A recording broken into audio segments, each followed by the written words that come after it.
शुरू करते हैं हमारा ये सफ़र।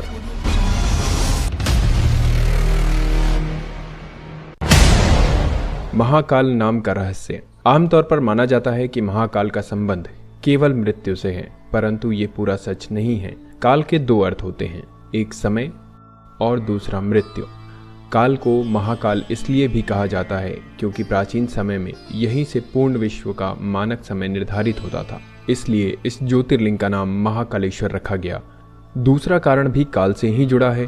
दरअसल महाकाल का शिवलिंग तब प्रकट हुआ जब महादेव को एक राक्षस दूषण का अंत करना था। भगवान शिव उस राक्षस का काल बनकर आए, जिनके बाद अवंती नगरी, जिसे अब उज्जैन के नाम से जाना जाता है, वहां के वासियों के आग्रह पर महाकाल वहीं उपस्थित हो गए।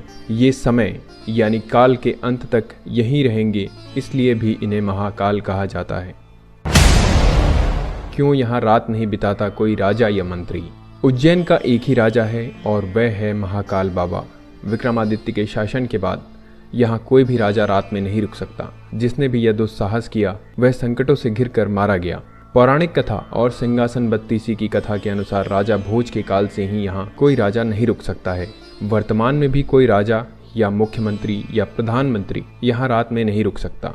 इससे जुड़े कई उदाहरण भी प्रसिद्ध हैं, जिनके बारे में आपको जानकर आश्चर्य होगा। एक बार देश के चौथे प्रधानमंत्री मोरारजी देसाई भी जब मंदिर के दर्शन करने के बाद रात में यहाँ रुके थे तो उनकी सरकार अगले ही दिन गिर गई थी। ऐसे ही कर्नाटक के मुख्यमंत्री वीएस येदियुरप्पा भी जब उज्जैन में रुके थे तो उन्हें कुछ ही दिनों के अंदर अपना इस्तीफा देना पड़ा था। इस रहस्य को कुछ लोग संयोग मानते हैं तो कुछ लोगों के मुताबिक महाकाल भगवान ही इस शहर के राजा हैं और उनके अलावा कोई और राजा यहाँ नहीं रुक सकता। महाकाल की भस्म आरती का रहस्य।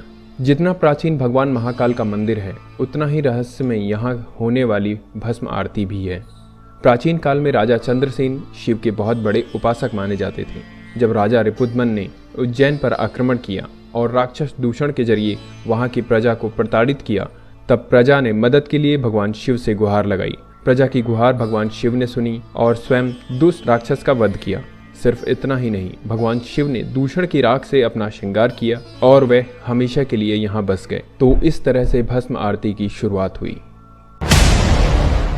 चिता भस्म से की जाती थी आरती। यहाँ पर भगवान शिव के शिवलिंग पर चिता की ताजी भस्म से आरती की जाती थी और इसी से उनका श्रृंगार भी होता था।